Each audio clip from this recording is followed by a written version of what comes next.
would you be willing to read us a passage from And Then She Vanished? Yeah, of course. Yeah, I'd be happy to.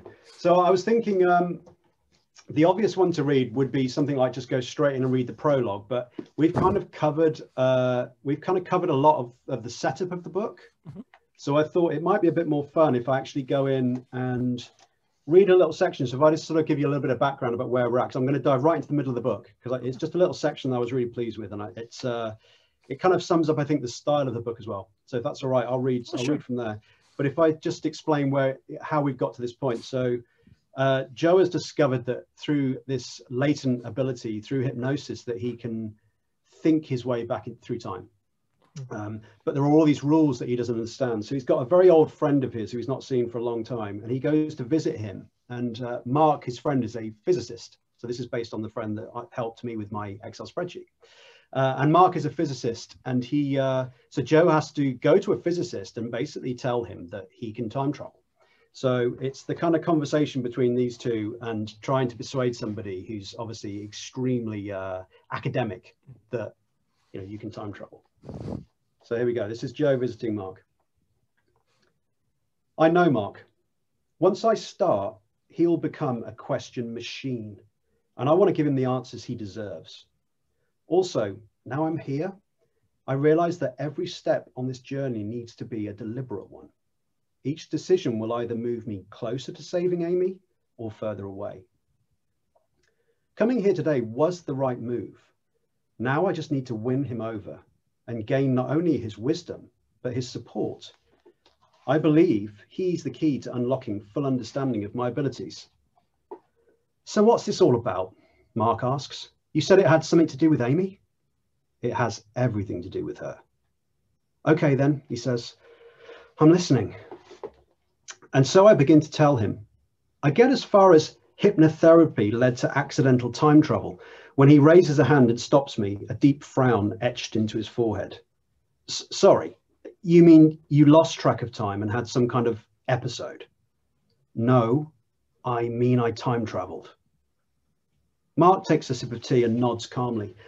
You time traveled, he says slowly, with the cautious demeanor of a scientist listening to an interesting theory. You mean in your mind? I knew this would be harder than Vinny, because Mark's so utterly convinced that he understands how the world works. It isn't his fault, but he has an air of superiority.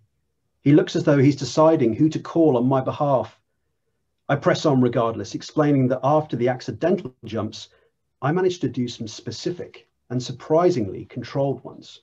Well, before the barbed wire incident, at least. So you see, I need your help, I tell him, to make sense of all this, to understand the rules.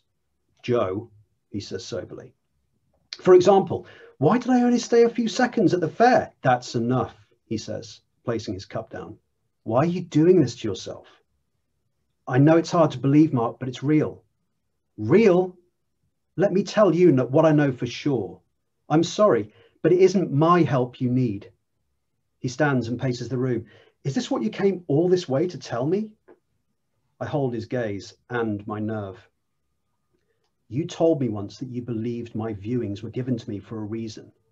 Well, your psychometry is one thing, Mark counters, but this is completely different. No, I reply. I believe they're linked. Right. Mark folds his arms. You seriously expect me to believe this? I don't actually, which is why I'm going to prove it to you. Amy died, Joe, Mark says, a long time ago. Maybe that's true, but I think I can save her. Listen to me, he says. If you carry on like this, you're going to end up like your dad.